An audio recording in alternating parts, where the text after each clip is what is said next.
Thanks, Tom. Really excited to be here and to be part of this symposium. As I was reflecting on and putting the slides together for this talk, I was thinking back to when I was pregnant with my oldest son, who's now 21. So this was in the year 2000. And at the time, my husband was really into genealogy. And he didn't have a lot of information on his dad's side of the family because his dad had died young and his paternal grandfather had died young, and he didn't have very many uncles or aunts. And so he was really sort of like digging in and trying to figure out where his family came from and what their sort of origin story was. And as somebody who hadn't done genealogy, I was really sort of amazed with the process. You know, he would identify a new relative and he would send away for a death certificate, for example, and it would take 6 months to get something back in the mail. And then he'd get something back and he'd get another clue. Like on the death certificate, it would say who this person's parent was. And then he'd get sort of, information to be able to investigate that further. So it was a long and laborious process. And I remember he got on a plane one time to go for a work conference, and he came home and he's like, I sat next to the most interesting guy on this plane. And he gave me his card, and he's starting this company in Houston where you can actually send in like a saliva sample and they'll do DNA testing and they can tell you sort of where your ancestry is from. And they're going to also sort of have a database of their customers, and they can match people within their database to tell you if you're related to anybody in their database. And it is going to totally transform how people do genealogy. And at the time, I was sort of like, that sounds super strange, but kind of interesting. And it turns out the person he was sitting next to was Bennett Greenspan, who was the co-founder of Family Tree DNA, which started in the year 2000 that year. And it ended up actually sort of blossoming into this huge industry. So if you go to the next slide, I thought at the time that this hobby of genealogy was a little bit unique to my husband. I don't know if you guys can go to the next slide.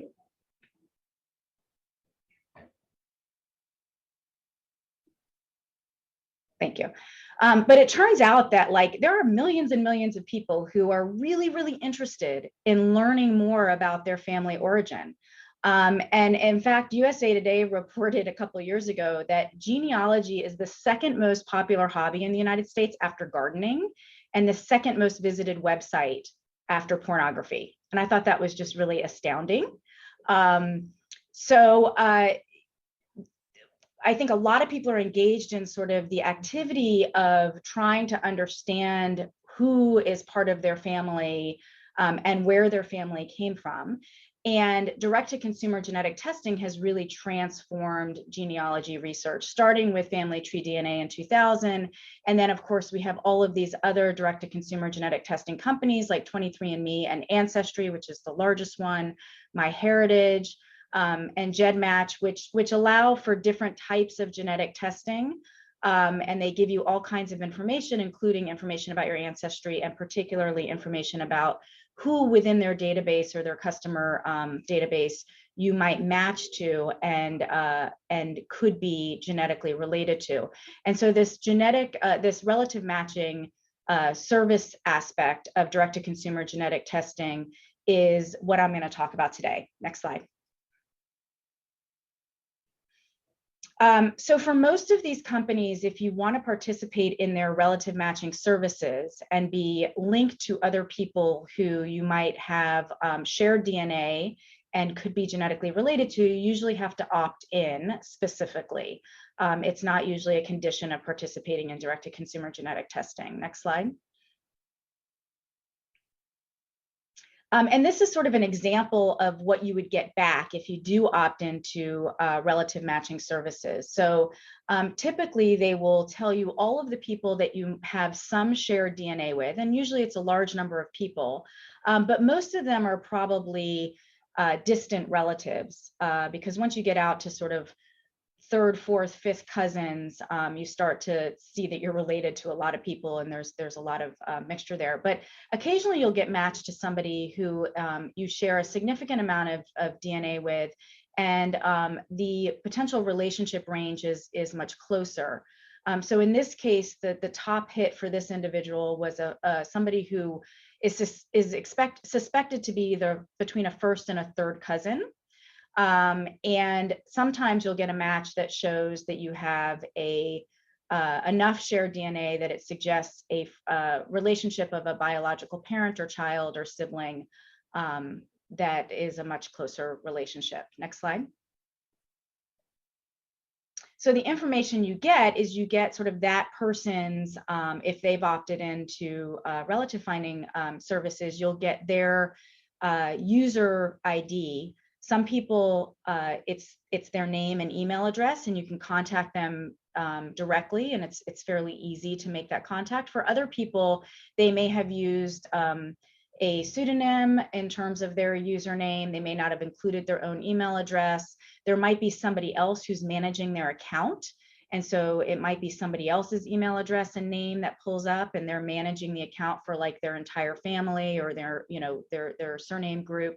And you'll have to do a little bit more digging to figure out who the person is that you match to. You can also, when you test at some of the big companies like Ancestry, 23andMe, MyHeritage, Family Tree, you can upload your information to other databases and participate in their relative matching services. So this actually maximizes your opportunity to identify potential genetic relatives, because you're not just being matched to individuals who are in the family tree DNA database, but you might, if you upload to GEDmatch, for example, you're also matching to people who may have uploaded their information to GEDmatch from another service like Ancestry. The only companies that don't allow uploads to their site are Ancestry and 23andMe. Those are closed companies. So if you test at Ancestry or 23andMe, you can upload your information to these other sites, but you can't go in the other direction and upload from Family Tree to Ancestry or 23andMe's database. Next slide. And this just shows that the database, the number of people that are participating in these databases that support genetic relative finding services continues to expand sort of exponentially. And as of June of this year, there were reported about 38 million DNA profiles in these combined databases. So this is a very large number of people who are participating in these things. And so even if you're not directly participating, there's the possibility that individuals may be able to identify people within your family tree and may be able to identify sort of how they fit into your family tree. Next slide. So people are using these services for a variety of reasons, and kind of building off the last presentation, a lot of people are using these services to identify their birth parents if they either were adopted or if they were a product of sperm or egg donation and they may not know who their parents are. And for many years, there's been a lot of conversation about how direct-to-consumer genetic testing and these genetic relative finding services really have made it impossible to maintain closed adoptions or maintain any sort of promise of anonymity with regard to sperm or egg donation, because we really can now identify people even if the agencies that are facilitating these transfers are promising sort of confidentiality and anonymity. And so it's really sort of shaken up, I think, over the last decade, the way in which we do adoption and we do donations, and what are reasonable expectations to set for individuals who are participating in that. But a lot of people who are searching were adopted or were the product of donation, 20, 30, 40, 50, 60, sometimes 70 years ago. And so the expectations that individuals went into those arrangements with oftentimes don't align with the reality of what's possible now. Next slide. But I also want to point out that a lot of people are doing this just because they're generally curious and they're discovering sort of long-held family secrets. So they may not have known that they were adopted. They may not have known that they were a product of sperm or egg donation. They may not have known that there was infidelity in their family or something else happened. And there could be these sort of secrets that people felt like would never be revealed, and that they were going to take to their grave. And now these are being sort of unearthed through these genetic relative finding services and direct-to-consumer genetic testing. And these are just a couple of examples of sort of news stories that have really reported on people's experiences with discovering family secrets through the use of direct-to-consumer genetic testing. So, the idea that, as one person reported, a DNA test can shatter your identity. When father's not your father and it reveals more than you bargained for. DNA can reveal lies and secrets. And probably the most well-known one is Dani Shapiro's recent book on inheritance, where she talks about and reports on her experience with ancestry testing, direct-to-consumer genetic testing, and discovering that she was the product of sperm donation, and that her father, who she assumed was her biological father, was not her biological father, and sort of her reckoning with that and coming to terms with that and what that did for her own personal identity. So next slide. So we became very interested in sort of what people are learning from participating in these genetic relative finding services and how it's impacting them in both positive and negative ways, and how we need to start thinking about how to support individuals who go into direct-to-consumer genetic testing and might uncover family secrets or new information that they did not anticipate. So I'm going to report today some data from an exploratory survey that we did of individuals who participate in genetic relative finding services. This is pre-publication data, so I'll just share with you some of our findings. We're in the process of writing this up and getting it published. But next slide. So we administered a survey, and just to give you a sense, a little bit of our methodology, we developed a survey to assess individuals' experiences, and we spent a lot of time sort of pre-testing this with individuals who are involved in genetic genealogy and really kind of understand the community and understand the practice. And we got really fantastic and helpful feedback from them. And so we revised accordingly and finalized the survey, which was then programmed in Qualtrics. And then we recruited individuals with help from Family Tree DNA, which is located here in Houston, and we have a good relationship with the co-founders of that company. And so they agreed to send our survey out to their customer database of all the individuals who are in their customer database who had agreed to receive such types of email correspondence from the company. The study was approved by our IRB. This was sort of a labor of love. It was a preliminary study. There was no funding for this. And so we weren't able to provide an incentive for individuals to complete what ended up being a fairly lengthy survey. So we were a little bit worried about whether people would respond to the survey and take the time to complete it. And we set as our target to try to get around 1,500 responses.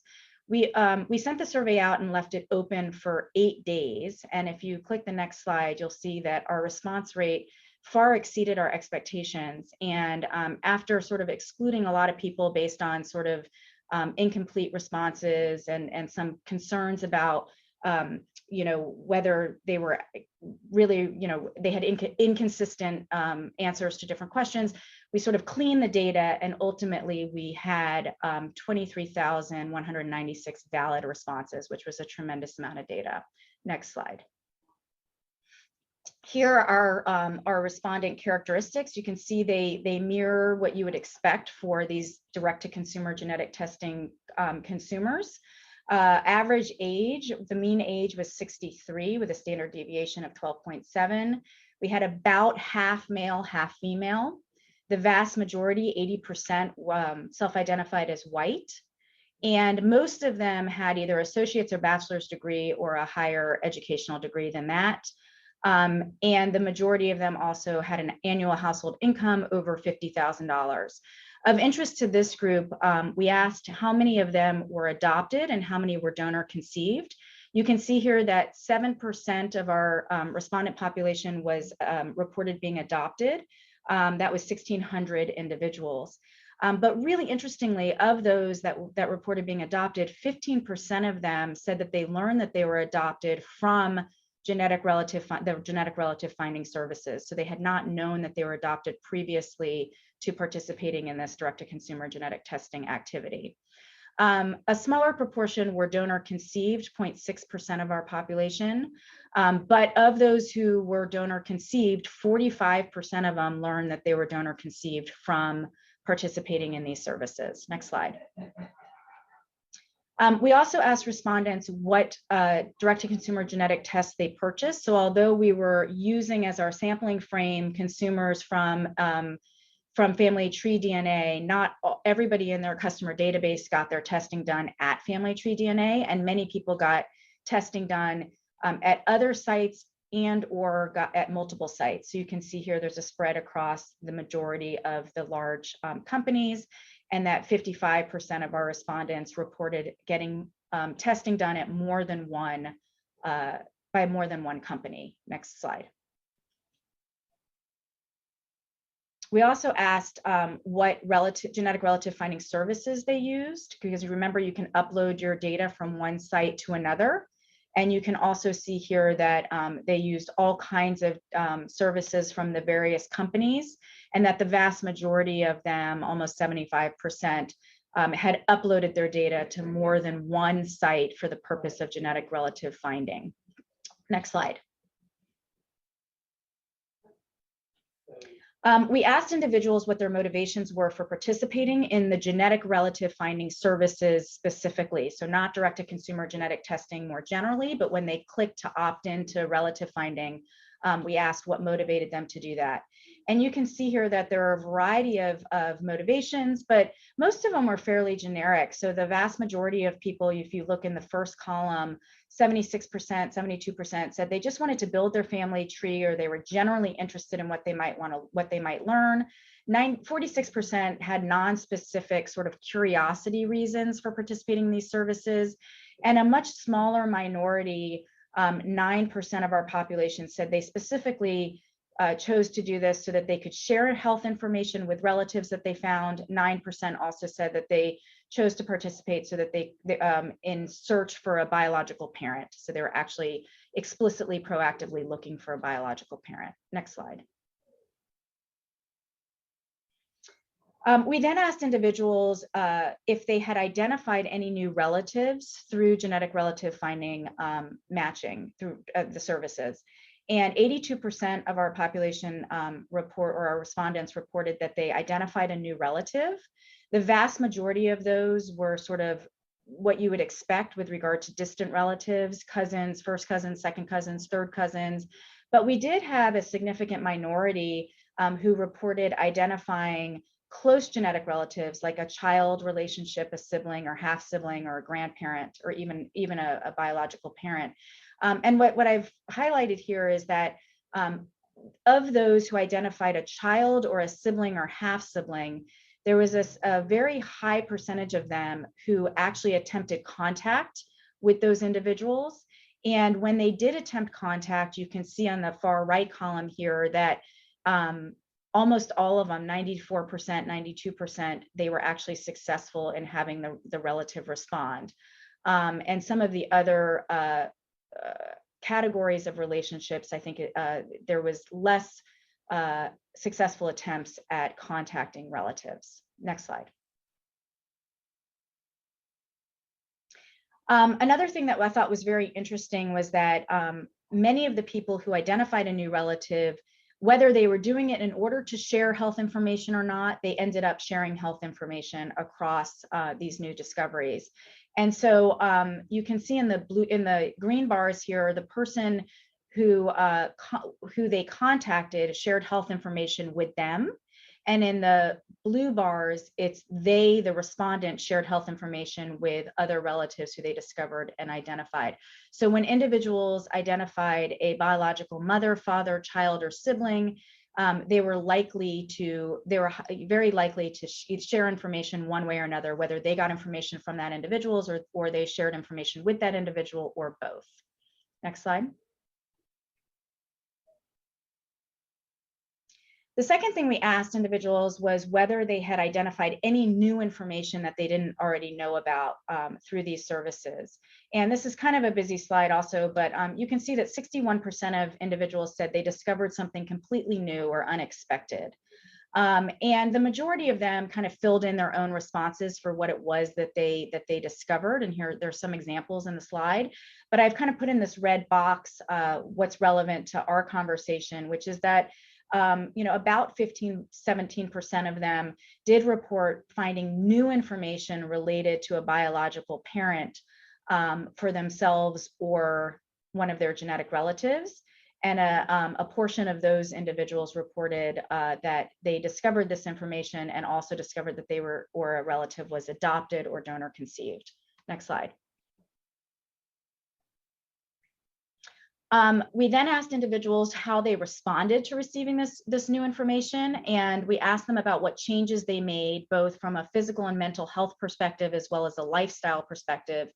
51% of those who we surveyed reported making at least one change in their health or their lifestyle. You can see here, these are small percentages, but still a relatively large number of people who saw a doctor to discuss a new disease or condition based on the information they received. They changed their diet or exercise. They joined support groups.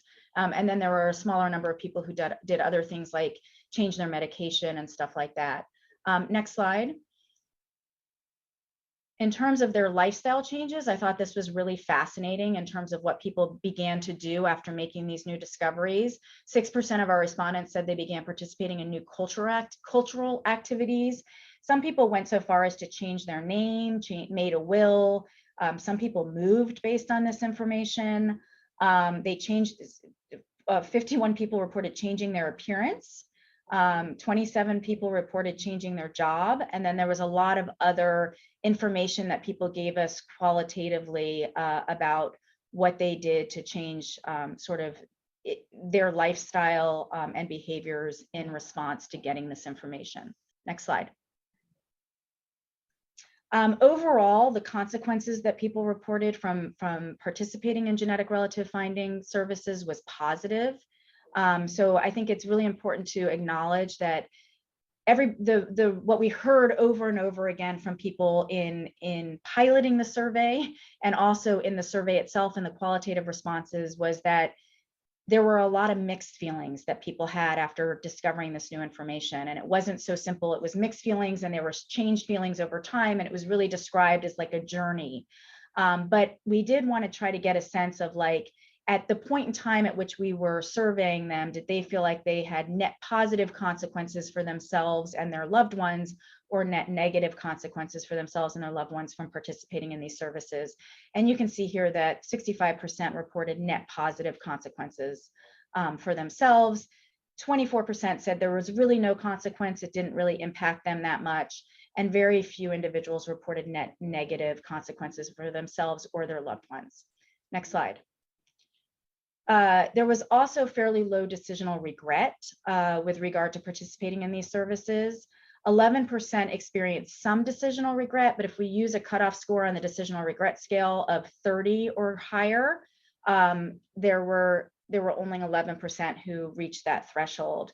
And you can see here, I just point out that individuals who were donor conceived or who discovered that their parent was not their biological parent were slightly more likely to experience decisional regret, but they, on average, did not meet the cutoff score of 30. So they still had fairly low decisional regret.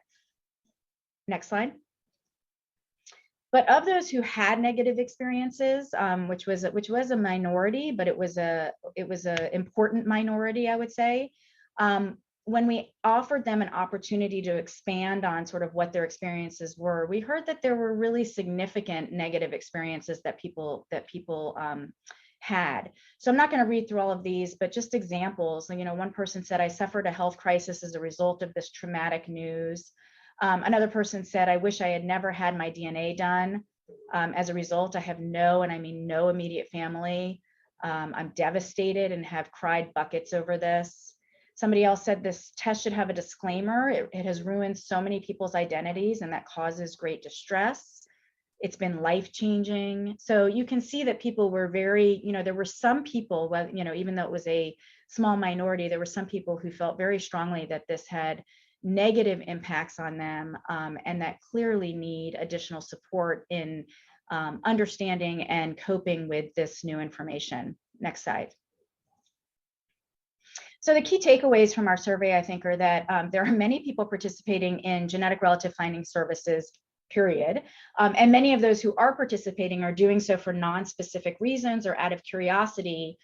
But the majority of them are identifying new relatives or learning new information. They're attempting to contact those individuals, and it's very common for them to share health information with newly discovered relatives. Overall, the experiences are largely net positive or at least neutral, but there is a small minority with strong negative experiences, especially those making the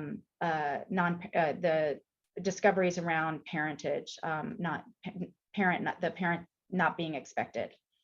And so, we would love to continue doing this work and really dig in a little more qualitatively on some of these experiences and try to understand better sort of what resources are needed to help support people who are participating in these services and making these discoveries, and how they're incorporating it into their own personal identities, their life stories, their origin stories, and their family relationships. Next slide. So I just want to acknowledge our team. There's several people from our team on this call. I think I saw Brianne and Malia in particular. But this has been a fantastic collaboration. And I also want to specifically acknowledge Christy Guarini, who really led the effort on putting the survey together and doing the analysis and put together many of these slides. So thank you very much.